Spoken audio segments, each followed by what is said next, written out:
पोटातली आग विजावी आणि चुलीतली आग पेटावी म्हणून पहाटे कडाक्याच्या थंडीत हे लोक उठतात. दिवसभराचा स्वयंपाक करतात. हातात कोयता आणि भाकरी घेऊन ऊस तोडायला निघतात.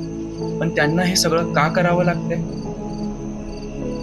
दुसरा पर्यायच नाही सर. डोंगरामध्ये उत्पन्न नाही. एकतर बसून जगणं मुश्किल आहे. ऊसतोड कामगारांच्या मुलांच्या हातात पेनाऐवजी कोयता आलाय.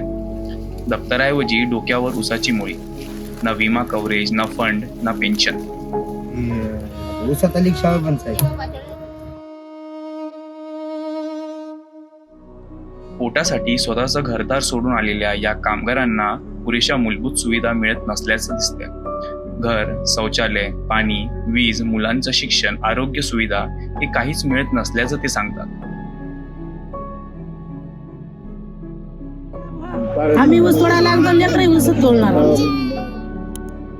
पोराली शाळेत घालायला टाइम भेटला नाही, मग ती पोरं ऊसच तोडायला लागली. 6 महिने शाळा जायचं, 6 महिने घरी त्यांना काही येते का? पुन्हा लिहायला वाचायची काही देण्यातच राहत नाही.